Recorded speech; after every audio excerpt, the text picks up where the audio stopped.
네, 강원도의 현안과 이슈를 들여다보는 시간입니다. 도내 코로나 바이러스 감염증 확산세는 진정 국면에 들어섰지만 여전히 추가 감염에 대한 우려가 남아있는 가운데 교육부에서는 3차 초중고 개학 연기를 발표했습니다. 이에 대해서 교육계에서는 일대의 혼란이 야기되고 있는데요. 코로나19 사태 장기화에 따른 교육계 환불 갈등, 이번 시간 헬로 이슈토크에서 이 문제에 대해서 자세히 한번 들여다보도록 하겠습니다. 스튜디오에 정유선 강원도 의원, 권희중 변호사 나와 있습니다. 안녕하십니까? 네, 안녕하십니까?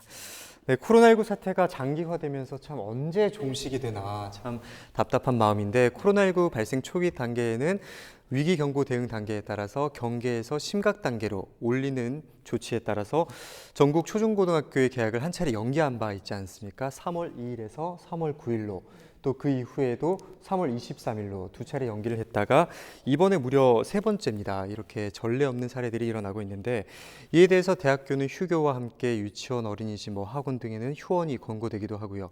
이 과정에서 환불 문제가 불거지고 있다고 하는데 한번 짚어주실까요? 예, 지금 말씀하셨듯이 교육부가 이번에 코로나 사태로 인해서 초중고의 개학을 세 차례 연기를 했습니다. 지난 2월 23일 날 개학을 일주일 연기를 처음 발표를 했고, 그러면 이제 3월 12일 날 2주 더 미룬다고 발표를 했습니다. 그리고 이제 지난주에 3월 17일 날 세 번째로 4월 6일로 연기를 했습니다. 네. 근데 이제 그러는 사이에 대학이라든가 그다음에 유치원, 어린이집, 그다음에 학원 이런 곳은 이제 휴업이 계속되다 보니까 이용자들이 학생이나 유아원이나 등록금이며 또 학원비며 이런 원비는 내는데 네. 수업은 받지 못하니까 그런 부분에 대해서 돈을 돌려달라, 이런 돌려줘야 되는 것이 아니냐, 이런 자꾸 갈등이 생기고 있죠. 그리고 특히 이제 등록금하고 원비라든가 이런 부분과 관련해서는 또 이제 청와대 국민청원이라든가 이런 부분을 통해서 혹은 또 맘카페나 이런 부분을 통해서 온라인을 통해서 계속적으로 원비나 등록금과 관련된 갈등이 계속적으로 지속되고 있는 상황입니다. 네, 참 이렇게 환불 문제와 관련해서 계속해서 문제가 불거지고 있는 상황인데 또 학사 일정에 전반적으로 차질이 빚어지지 않을까 또 우려되기도 하고요. 네. 또 여기에 따라서 아이들의 양육에 대한 가계 부담이 증가하고 있다는 것도 큰 문제지 않습니까? 네. 여기에 대해서 한번 짚어주실까요? 네. 그 양쪽의 입장이 다 이해가 되시죠. 사실은 이제 학원 업계에서는 그 학원에 아이들이 와야 그 원비를 받아서 운영을 하는 건데 네. 지금 원비가 들어오지 않아서 운영 자체가 불가한 상황이고요. 이게 이제 한 달, 두 달 계속 장기화되면 누적 적자가 굉장히 쌓이잖아요. 그래서 네. 이제 학원에서는 이미 사실은 그 강원도 같은 경우에도 초기에 그 지난 6일 같은 경우에는 휴원율이 한 42% 정도였다면 지금 이미 10일이 들어서니까 20%대로 떨어졌습니다. 전국적으로 한 23%가 휴원을 하고 있는 정도로 학원은 다시 이제 정상화되고 있습니다. 이제 네. 이게 이제 학원에서 그 운영상의 이유로 문을 여는 경우도 있지만 실제로 보면 학부모들의 요구가 굉장히 많아서 학원의 문을 열게 된 부분들이 있어요. 그래서 이제 얘기하신 것처럼 학교를 안 가는 것이 이제 장기화되면서 초등학생과 달리 중고등학교, 중등학생들 같은 경우에는 이제 그 학업에 지장이 있을까봐 학부모님들이 오히려 이제 학원을 열어줄 것을 요청한 부분들이 있었고요. 네. 실제 이제 얘기하신 것처럼 그 학원비와 관련한 분쟁에 대해서 얘기를 하셨는데 실제 원주에서 학원비 분쟁이 들어온 사례가 있습니까? 현재로서는 없는 걸로 보이지만 향후에 네. 갈등이 소송까지도 이어질 수 있는 가능성은 충분히 있지 않을까. 네, 근데 제가 이제 원주시 학원연합회 쪽이나 이런 쪽을 통해서 이제 확인한 바로는 이미 이제 그 학원에 오지 않은 날짜만큼 원비를 뒤로 미룬다거나 아니면 온라인 강의를 하는 경우에 온라인 강의료는 기존의 학원비보다는 약간 할인해서 학원비를 받는 걸로 그 결정을 해서 학원에서는 그 정상적으로 잘 운영을 하고 있는 것 같습니다. 그래서 이제 학원비와 관련한 이제 분쟁에 대해서 굉장히 많은 이야기들을 하시는데 네. 그 맘카페나 아니면 청와대 청원만큼 실제 분쟁이나 이런 것들이 이어질 거라고 생각하지는 않습니다. 그런 이유가 사실은 모두가 다 힘든 상황이거든요. 그래서 우리 아이를 보내는 학원이고 그 학원 원장님들 입장에서는 계속 그 강사에게 월급도 줘야 되고 임대료도 내야 되고 하는 것을 네. 서로 이해하기 때문에 그 착한 건물주만 있는 것이 아니라요. 네. 우리가 힘들 때 모두 함께 좀 극복하자. 그리고 아이들 늦게 보낸 만큼도 학원비 내는 기간이 늦어졌으니까 서로 이해하자라는 분위기로 가는 것 같습니다. 네, 참 힘든 시기인 만큼 양측의 배려가 필요할 것 같은데 또 말씀하셨던 것처럼 뭐 맘카페나 청와대 청원 같은 곳에서 이제 학부모님들이 온라인 커뮤니티를 중심으로 환불 요구를 하고 있다고요. 네, 그렇습니다. 일단 저기 유치원비와 관련돼서 한번 이제 제가 말씀을 드리면요. 네. 이 보도에 이런 내용도 있었습니다.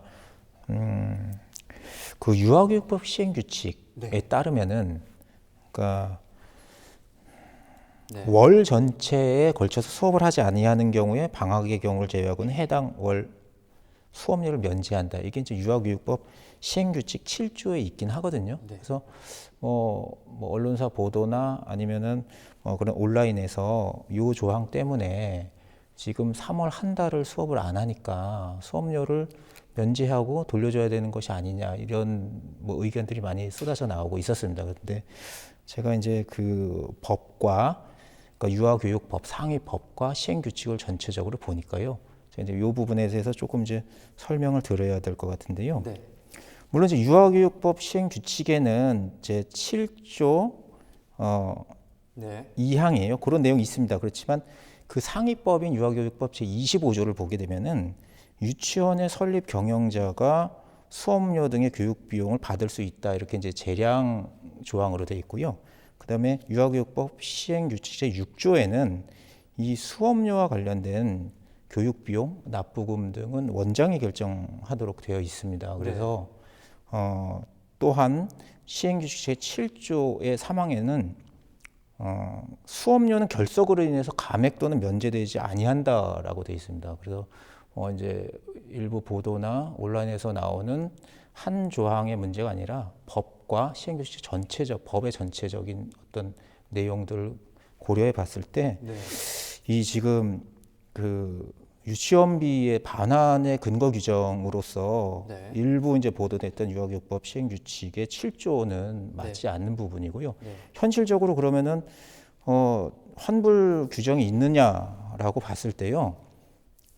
그 시행규칙 유아교육법 제 시행규칙 10조를 보면은 수업료를 반환하는 경우는 유치원에 다니는 유아가 다른 유치원으로 뭐 전학을 가던가 아니면은 입학 포기라든가 자퇴라든가 이런 경우에 이제 반환을 하는 것이고 법률상 어떤 근거 규정으로서 지금 같은 코로나에 예상하지 못한 상황에서 물론 이제 그 원비를 부담하는 가정에서도 좀 뭐가 불합리하다라는 생각은 드실 수도 있겠는데요. 아까 이제 뭐 의원님 말씀하셨던 것처럼 뭐 학원이라든가 뭐 유치원이라든가 그 시설을 운영하는 데 드는 돈이 줄어드는 건 아니거든요. 비용이 뭐 그대로 들어가는 부분이라서 일단 기본적으로 봤을 때 법과 규칙을 봤을 때는요. 환불 규정은 뭐 존재하지 않는다라고 제가 이제 판단이 들고 이러한 내용 때문에 이제 지난 19일 날 3월 19일 날 이제 교육부에서 코로나19 대응을 위한 뭐 추가 경정 예산 2,872억 원을 확정해서 그 중에 유치원 운영 한시 지원 자금 명목으로 이제 320억 원을 포함됐죠. 이런 것도 봤을 때 결국은 지금 이제 일부 보도됐었던 환불 규정으로 인해서 환불은 불가능하다 이렇게 말씀드릴 수 있겠습니다. 법과 규칙에 따라서 환불 규정은 존재하지 않는다고 말씀을 해주셨는데 또 여기에 육아수당 반환 문제 또한 참 문제가 되고 있습니다. 만 0세에서 5세 이하의 아이가 어린이집을 다닐 때 정부에서 보육비를 지원을 받게 되는데 이 보육비를 사태가 장기화되다 보니 양육비로 돌려달라는 겁니다. 이런 입장과 함께 또 무상보육 비용은 국민의 혜택이지 가정의 권리가 아니다. 이런 양측의 입장이 팽배하게 맞서고 있는데 이 부분에 대해서 한번 짚어주시죠. 예, 지금 뭐 말씀하셨듯이 이 양육수당의 반환 문제 또한 뭐 국민청원에 이제 찬반이 상당히 갈리고 있는데요.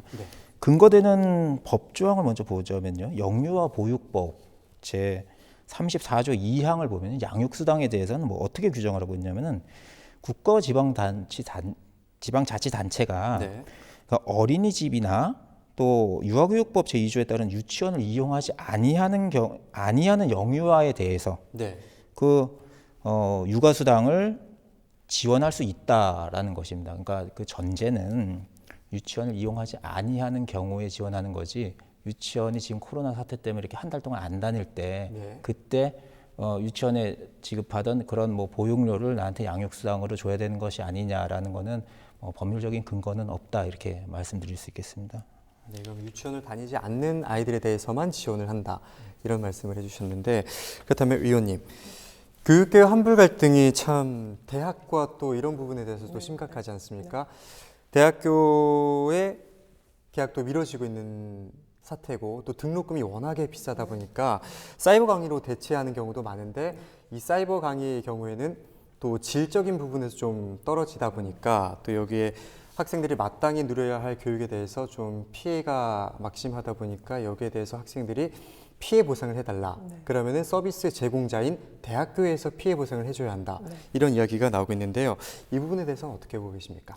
뭐 우선 그 유치원이나 어린이집 관련해서도 마찬가지고 대학도 마찬가지고 그 법률적인 규정상으로는 이 부분에 대해서 수업료 환불 가능성은 거의 없다고 봅니다. 네. 그 아마 앞에서 변호사님이 얘기하셨듯이 네. 보통 이제 등록금에 관한 규칙들도 월 단위로 아니면 학기별로 하게 되어 있어요. 네. 그래서 이제 이게 전체적으로 한 학기 전체를 쉬는 것이 아니라 3월간 한 달 정도의 또 휴업을 하는 것도 아니잖아요. 그래서 이제 대학 수업 일수는 원래 이제 그 4년제 대학의 경우에 매 학년도 30주 이상을 수업을 하도록 되어 있고 천재지변 등의 이유로 2주간 휴강은 가능하도록 되어 있습니다. 그리고 이제 수업 시수는 한 학점당 15시간을 채우면 되니까 네. 지금 이 상황은 거의 천재지변과 관련한 이제 재난 상황으로 보고 있기 때문에 지금 현재 이제 이 정도로 휴업을 하고 온라인 대체 강의를 하는 것에 대한 등록금 환불에 해당 사항은 되지 않습니다. 다만 이제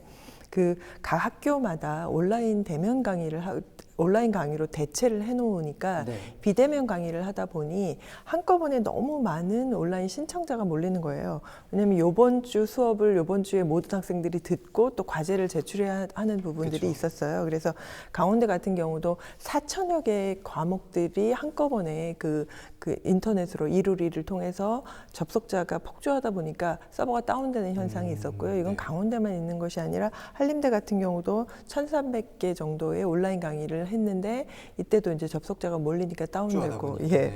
이건 모든 대학교에 지금 동시에 일어나고 있는 상황이고요. 근데 이제 계속 그 등록금이나 원비에 대한 환불과 관련한 이야기를 하고 계시는데 그 특히나 어린이집 같은 경우는 국가의 지원을 받아서 누리과정의 보육료를 국가에서 지급하는 것이지 본인 주머니에서 나오는 것도 아닙니다. 네. 그런다고 했을 때 이미 어린이집이나 유치원은 긴급 돌봄으로 원은 운영을 하고 있어요.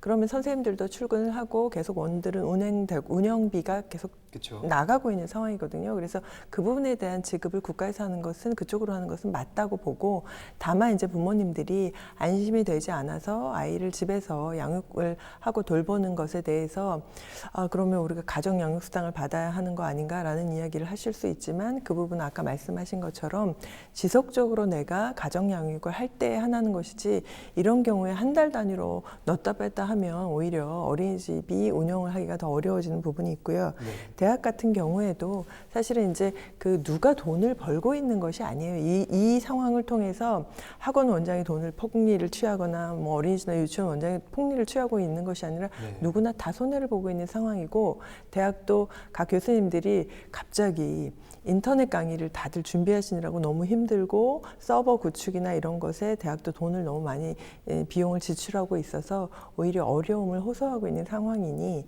이게 이제 장기화되지는 않을 것이고 대학도 이제 더 이상의 개강 연기는 없다라고 얘기를 하고 있어서 이 부분이 좀 서로 이런 초유의 사태에 대해서 대비를 하는 방향으로 이해하고 넘어갔으면 좋겠습니다. 네, 좀 말씀하신 것처럼 사상 초유의 사태다 보니까 혼선이 빚어질 수밖에 없는 상황인 것 같은데요.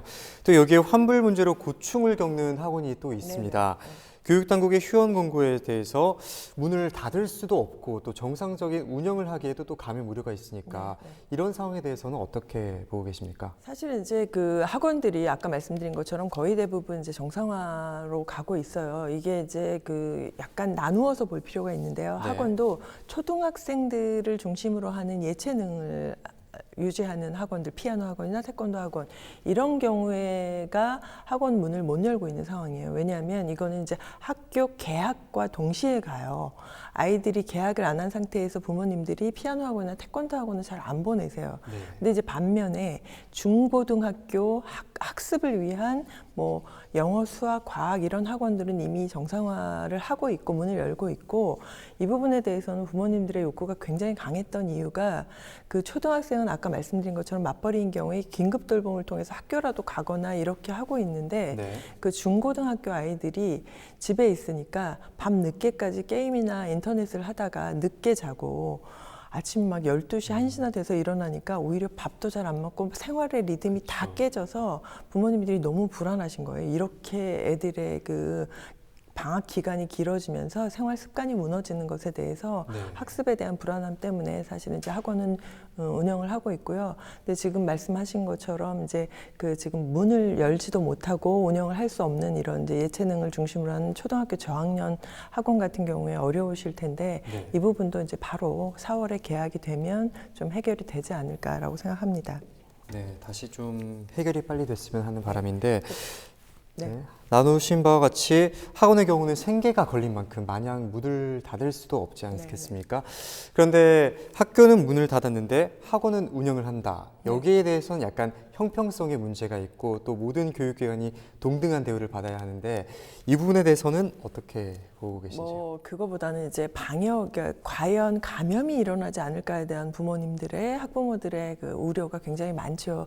학교는 감염 때문에 문을 닫았는데 학원은 왜 열어? 이런 부분들이 그렇죠. 있는데 이게 이제 초등학생과 중고등학생에 대해서 약간 구별할 필요가 있어 보이고요. 네. 그 부분 때문에 이제 강원도 교육청과 강원도청에서는 그 학원 방역에 굉장히 힘을 쓰고 있습니다. 그래서 이번 주말에도 금요일 오후부터 토요일, 일요일 전체 학원을 다 이제 방역을 직접 보건소나 이런 곳에서 나가서 방역을 했고 학원에 다 또 이제 그 소독약이나 이런 것을 공급한 상황이고요. 네. 더욱 중요한 것 중에 하나는 이제 그 이 학원을 이용하는 학생들이 개인 위생 수칙을 좀 더 철저하게 준수해서 마스크를 쓰고 손 씻는 이런 개인 위생에 조금 더 신경을 써주시면 네. 그 강원도 같은 경우는 특별히 더 집단 감염이 좀 소강 상태에 들어가 있어서 네. 오히려 일상을 좀 회복하는 데 도움이 되지 않을까 생각합니다. 네. 학원 방역에도 총력을 기울이고 있고 또 여기에 따라서 개인 위생 방역에도 철저히 해주면 조금 더 종식하는데 시간을 좀 더 앞당길 수 있지 않을까 생각하는데요. 또 여기에 대해서 각자의 입장과 처한 상황들이 있다 보니까 교육계와 학부모 간의 갈등이 커지고 있다는 생각도 드는데요. 강원도는 이와 같은 문제에 대해서 앞으로 어떻게 해나가야 할지 위원님께서 말씀해 주실까요? 사실은 그 코로나 바이러스의 감염도 굉장히 그 무섭고 두려운 일이긴 하지만 네. 실제로 이제 앞으로 경제적인 재난이 훨씬 더 심각할 수 있습니다. 그래서 학원과 관련한 분쟁들도 마찬가지고 그 소상공인과 관련한 부분들도 그런데 그 오히려 경제를 좀 더 이상 위축시키지 않고 경제를 살리는데 우리가 함께 힘을 합해야 하지 않을까라고 생각을 합니다. 네. 그렇다면 변호사님께서도 한번 말씀해 주시죠. 위원님께서 앞에서도 잘 말씀해 주셨지만 네. 코로나 사태가 전 세계적으로 뭐 누구도 이렇게 예상하지 못했던 아주 중대한 문제이지 않겠습니까? 근데 이 사회생활의 대부분이 당사자의 자유로운 계약관계로 이루어지고 있었습니다. 그러니까 네. 지금 우리가 앞에서 얘기했던 모든 것들이 그냥 자유로운 계약관계였는데 이 근거가 되는 법률 규정이 이런 상황을 예상하지 못했기 때문에 향후에 근본적으로 국민들의 어떤 논의를 통해서 이렇게 예상하지 못했던 상황이 생길 때 어떤 식으로 이 법률 관계를 구성해야 되는가. 물론 이제 누구도 여기서 이득을 보는 상황이 아닙니다. 그랬을 네. 때 과연 뭐 재난기금이라든가 이런 걸 더 충족을 해야 된다라든가 아니면 여러 가지 그 국민적 논의를 통해서 입법적으로 상위법에서 근거법규를 만드는 것이 우리가 이 사태에서 얻어야 할 교훈 이지 않을까 이렇게 생각하고 있습니다. 네, 이러한 사태를 참 반면교사 삼아서 앞으로 일어날 사태를 좀 더 대비할 수 있는 계기를 만들어야 할 것 같은데요. 하루빨리 이 사태가 진정돼서 일상으로 돌아가고 싶다는 게 모두의 마음일 텐데요. 입장의 차이로 빚어지는 교육계의 갈등이 우리 아이들에게까지 상처가 전이되지 않기를 바라는 마음입니다. 지금까지 정유선 강원도 의원과 권희중 변호사와 함께 이야기 나눠봤습니다. 오늘 두 분 말씀은 여기까지 듣도록 하겠습니다. 고맙습니다.